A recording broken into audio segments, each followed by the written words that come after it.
I moved to Asia over 22 years ago, at the time when resorts like Shivasam, Banyan Tree, Mandara Spa, and Six Senses had just emerged in the scene and were bewitching the West with their exotic brand of an Asian wellness escape. Until then, the world really didn't have a reference point for this tropical Asian spa experience. And all this time, I've worked with and seen hotel groups rush to create their own spa brands and wellness propositions as a mark of luxury. Some of them eventually getting cold feet or disinterested, while others going the distance. So in the last 20 years, I've seen this movement explode, wane, and now resurge again. And this time, I want to reassure battle-hardened hoteliers whose reaction to wellness is a collective eye roll, that wellness is here to stay. It's not a fad. And Asia will play a pivotal role in catalyzing wellness tourism globally. The fact that the Global Wellness Summit is holding their next conference in Hong Kong in October is proof of the growing importance of Asia in the global wellness economy. So why Asia and why now? Asia's soft power impact on the global wellness stage cannot be overstated. To begin with, while the modern wellness boom in Asia is arguably only about 25 years old, its influence on the world goes back well over 2,500 years. Asian traditions and healing philosophies, from yoga, Ayurveda, to traditional Chinese medicine's concept of balance and energy, have long been influencing virtually every aspect of the wellness industry for decades. Talk about an East-West trade imbalance. Look at any spa menu or retreat package in the world, and you will inevitably find Asia's influence all over it. It's for this reason that Asia will always be a magnet for wellness seekers. But it goes far beyond that. It has been said recently that Asia will rewrite the travel market as we know it. The stats to support this are overwhelming. Let's start by looking at the global wellness economy. When the Global Wellness Institute released its latest valuation in Italy last year, they looked at 10 sectors. The size of the bubbles represent the size of each of the industries. Wellness tourism was valued at $639 billion. And as you can see, wellness tourism is not only one of the biggest segments, it is also one of the fastest growing, ranking second among the 10 sectors for its growth rate over the last couple of years. And what's interesting, it's been growing much faster than the global GDP. How does this break down? In 2017, wellness travelers took 830 million trips around the world, spending over $639 billion. GWI's research showed that it has been growing more than twice as fast as the overall tourism sector globally. Wellness trips now represent 6.6% of all tourism trips taken internationally and domestically worldwide. And looking at Asia specifically, wellness travelers took 258 million trips, which is about 1/3 of the world's total, and spent $137 billion last year. Now, this volume of activity creates tremendous impact on the economies. It's estimated that these trips created more than 10 million jobs in Asia alone. And in Asia, wellness tourism has been growing about 75% faster than overall tourism over the last couple of years. Wellness tourism is strong and growing in every single region around the world. Asia Pacific may rank third for wellness tourism expenditures after North America and Europe, but it has grown the most over the last 2 years in its number of wellness trips and expenditures. What is contributing to this growth? Quite simply, the expanding middle class, and not just China and India, and the explosion of tourism in general across the region. The top 3 countries contributing to this growth are, no surprises, China, Japan, and India. And these 3 markets alone represent over 52%, or half, of the wellness tourism market in Asia. The top 10 account for 87% of Asia's total wellness tourism market. Now, in terms of growth, here you can see the countries that have seen the biggest increase in wellness trips over the last couple of years, with growth led by China and India. The list mostly overlaps with the top 10 markets I showed on the previous slide, but the Philippines jumps into the 10th spot for its growth. Now, these are staggering numbers. So how did the researchers at the Global Wellness Institute come up with this valuation? First of all, they identified two types of wellness travelers. The first type is the primary wellness traveler. Now, for these people, wellness is the main purpose for the trip and their choosing of a destination. Examples would be people who choose to go to a destination spa, enroll in a detox program, or go to a yoga retreat. The other type is the secondary wellness traveler. These people go on a trip for the purpose other than wellness, but they are interested in maintaining wellness when they travel. So in fact, I would venture to say almost everyone in this room would be considered in this particular category. We're business travelers who deliberately choose a hotel that offers healthy food and a good gym. Now keep in mind that these two segments, primary and secondary, can be the same person taking different types of trips at different times throughout the year. So how did the researchers at GWI come up with these numbers? They came up and they looked at how the segmentation of these numbers actually broke down. So it's not surprising that most of the wellness tourism falls into the second category. In fact, for every one primary wellness trip taken in Asia, there are 13 times as many secondary wellness trips. Wellness travelers also spend much more than the average tourist. In the Asia-Pacific region, international wellness travelers spend 33% more, and domestic wellness travelers spend over 120% more. This is because wellness travelers tend to be more affluent, educated, well-traveled, and tend to be early adapters who will try out new experiences. No doubt we want those wellness-minded travelers. Here you can see what they call the wellness tourism economy. Similar to any kind of tourism, it involves many activities, players, and businesses. And it includes a lot more than what you might think of as traditional wellness businesses. Whenever people travel, they spend money on many things: lodging, food, shopping, transportation. In each of these segments, you can see there is a continuum ranging from generic things, when you look at the left side of the diagram, to the wellness-specific businesses on the right side. The opportunities in wellness tourism are not limited to destination spas and health resorts. For example, look at the lodging category. Some of the largest mainstream hotel brands, such as Westin and Hilton, have been promoting their wellness features, like healthy food, in-room exercise equipment, and streaming videos. Museums are offering yoga classes in their art galleries, airports are offering in-transit gyms and yoga studios, and even airlines are promoting in-flight meditation, stretching apps, and healthier foods. So in what we think of as a generic purchase or spending, there are many opportunities to infuse wellness into the services and products, to create differentiation and more value added, and to capture higher spending by wellness travelers. Now, that we're clear about what wellness tourism is, let's talk about what wellness tourism is not. It is not medical tourism.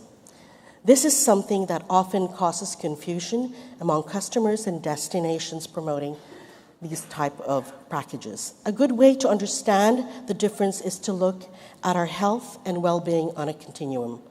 On the left is poor health, injury, and illness. The medical paradigm treats these conditions. Medical tourism falls on this side. For example, traveling to another place to receive surgery or dental treatment. On the right side of the continuum is wellness. These are the proactive things we do to maintain a lifestyle, a healthy lifestyle, reduce stress, prevent disease, and enhance our well-being. There are some gray areas between these two sides, things like executive checkups, for example. But the important thing to keep in mind is that between these two sectors, the types of visitors Activities, services, businesses, and regulations involved are very, very different, even though they may share some of the basic infrastructures such as transportation and hospitality services. Talking about them together or using umbrella terms like health tourism can confuse potential customers, the patients and guests, and may also dilute the appeal of either one of these segments. So we do not recommend conflating wellness tourism and medical tourism because it hurts both industries in reaching and promoting to the right audience. Where is wellness tourism headed? Among the 5 wellness economy sectors that GWI tracks, they project that wellness tourism will be among the top 3 in terms of projected growth. The reason for this is because wellness is becoming a dominant consumer value and lifestyle driver. And this is profoundly changing consumer behavior, choices, and spending decisions. This fast-paced growth and rising consumer interest in wellness tourism is important and in of itself. But more importantly, the wellness tourism industry should not view itself in a silo, but as an industry that is connected to the broader wellness economy and many other industry sectors. We're seeing more of this convergence and integration happening broadly throughout many sectors. Companies partnering with others outside their industry in new and unprecedented ways. The worlds of fitness, health, technology, design, and sustainability are all intersecting with wellness. Just look at the hotel industry, with Hyatt acquiring the fitness brand Exhale. Equinox Fitness is about to open its first branded hotel in Hudson Yards in New York next month. Gwyneth Paltrow's Goop is debuting retail outlets inside Rosewood hotels. Hotels are partnering with software companies to develop apps to help us sleep better, eat healthier, manage your stress while on the go. Even developers, designers, and architects are integrating biophilic and sustainable design features, and we need not look further than Changi's Airport and the recently opened Jewel with its 5-story high waterfall. Wellness will continue to bring seemingly disparate parties to the table because in this ever-broadening lifestyle, it is a value proposition that's universal in its appeal. After all, who doesn't aspire for wellness and who isn't living stress lives today? I don't see any hands coming up. Which brings me to the final section of my talk. Who will be driving the luxury wellness tourism boom in Asia? Who do you need to keep in mind when you're developing your next spa, destination resort, or travel experiences and packages?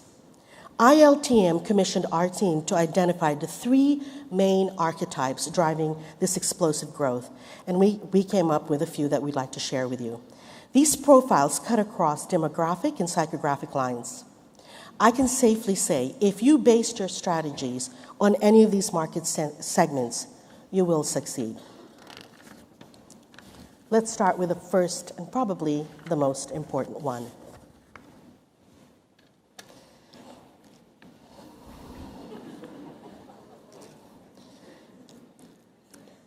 Women are the single biggest consumer force upending industries today. If you guys haven't figured that out yet. I'm trying to see how many men are in this audience. When it comes to wellness tourism, no surprises, the future is firmly female. Make no mistake, women are firmly in the driver's seat of the wellness tourism boom worldwide. The women's empowerment movement and wellness tourism are very much intertwined. What we're referring to here are girlfriend getaways, women only travel or women traveling solo. Women are traveling to escape, to indulge, to reward themselves. And underpinning these trips is some form of wellness activity. Whether it's a spa treatment, in the case of some Asian women, it's retail therapy, which is also wellness. Although not exactly new, women-only vacations have soared in popularity in the last decade, with some tour companies reporting over 200% growth in the last few years alone. In Asia, because of surging spending power, women are foregoing or delaying marriage and childbirth to invest in their personal and professional growth. Just take Korea, Japan, China, Hong Kong, and Singapore's declining birth rates and see if there's any correlation to the spike in female travel. And here's the big news. This market segment represents the highest customer lifetime value of any segment. Why? Because they're engaging in wellness travel the longest. Think about it. Women start traveling for wellness pursuits in their 20s, bonding with their girlfriends in regular spa, shopping long weekends. Then they move on to detox programs and more recently, walking holidays. Many of the women, in fact, that we interviewed said that regular girlfriend getaways are now part of their lifestyles, some making trips as much as 4 times a year. And because women are inherently more social creatures, these trips continue well into their retirement years. And the reason why this segment remains amorphous in Asia is because they're subsumed into the overall independent leisure market. And what are they looking for? No doubt, shopping, sightseeing, and spa going are still the most popular combo.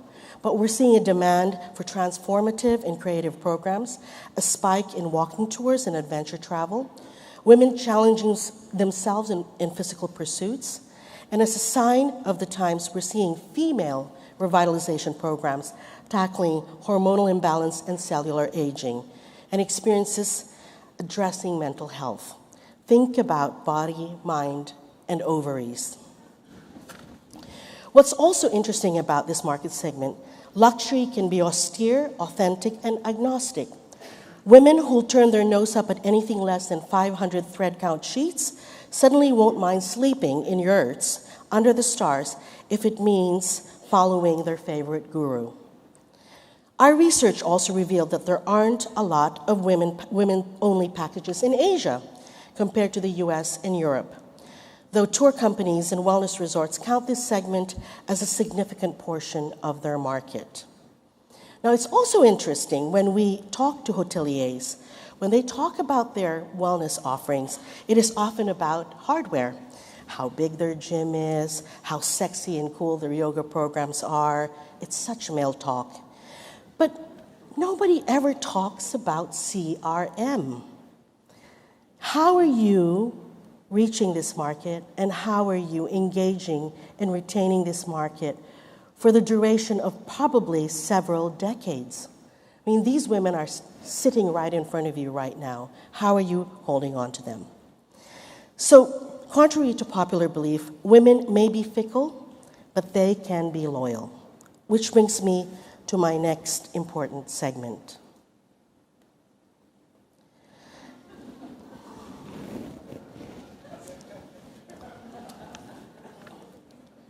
We boomers have gotten a short shrift in hospitality lately as hotel brands rush to worship at the altar of millennials. When it comes to luxury wellness tourism, we boomers matter. Why? Because we have money, and in Asia we have a lot of it. Consider this. Hong Kong and Japan have the highest life expectancy according to the World Economic Forum. And put this in the context of Asia having the fastest growth in wealth creation. There has never been a better time to grow old in Asia. With the combined factors of longer life expectancy and having the means to pursue wellness at a younger age, Asians who are approaching midlife are recontextualizing aging as aspirational. They're not postponing living well after retirement. In fact, they're retiring early and are embracing a life well-lived mindset, starting in their 40s, simply because they can afford it. These affluent New Agers have a younger mindset going into their retirement years. They want to achieve and maintain quality of lifestyle, not just quality of life. And they're spending on bucket list activities while they can. We talked to one tour operator who reported that New Agers were spending upwards of $200,000 US per trip, and there has been a 20% increase year on year. This is not to say that they are not value conscious. When pursuing luxury travel, these affluent New Agers are more demanding and ensuring that they get the best bargain for their money. So before we consider us down for the count, think again. We matter, which brings us to our final segment. It's impossible to talk about tourism's explosive growth without looking at it from the lens of China, and with its outbound travel market expected to swell to over 400 million by 2030. As the middle class grows and the incomes rise, so will the number of millionaires and billionaires and their appetite for travel and wellness experiences. This market is an important one for everyone in tourism today. And of course, the most price catch are millennial millionaires. The fact is, wellness is the new status symbol among affluent Chinese, especially those in the post-80s and post-90s. To them, wellness has taken a broader and deeper meaning that goes well beyond physical fitness and pampering spa treatments. So while they may be wearing the latest Lululemons and obsessively videotaping and posting their workouts, mental wellness and spiritual wellness are also important, and so is spirituality. And true to form, this is a fast-changing and complex market segment. Our researchers interviewed a panel of luxury travelers in their mid-20s to 40s and identified a polarity in thinking. On one hand, they can be Buddhist-minded with a laissez-faire approach to life and an obsession with health and wellness, and on the other, they are also known for punk health wellness practices, remedying the effects of living on the edge. So it's like adding cancer-fighting goji berries to your beer, or having reflexology after partying all night. It's very yin-yang. And when they travel, they're drawn to everything from adventure, sports, and self-improvement, spiritual pursuits, and self-realization. As they mature in their travel habits, many are going to off-the-beaten-track destinations. Like all things related to China, we will see this market mature faster than any other. So our report identifies 5 aspirations among China's young and affluent class, as well as insights into their ideal of wellness travel. The report, which you will receive tonight via email, if you sit up straight, according to Julianne, will be released, and it covers these archetypes in more detail. This resulted from over 50 interviews we conducted with seasoned luxury travelers, tour operators, spa consultants, travel journalists, wellness destination resorts, and hospitality brands. I can categorically tell you that these segments will continue to grow and define wellness tourism 20 years from now. Which brings me to my final note. Some sage last words. To those of you wondering where this is all headed, wellness is slowly being subsumed into every facet of our lives, to the point that it will no longer be a category on its own. And that's a good thing. In the same way that sustainability and good design are becoming business imperatives and no longer exceptions to the rule. Today, we know many products and experiences with a tenuous connection to wellness being designed with wellness in mind, whether they're beer brands, motorcycles, garments, you name it. Even IKEA has launched an entire collection around the premise of self-care. Yet, as much as it's become ubiquitous, it will always remain aspirational and elusive. Thank you.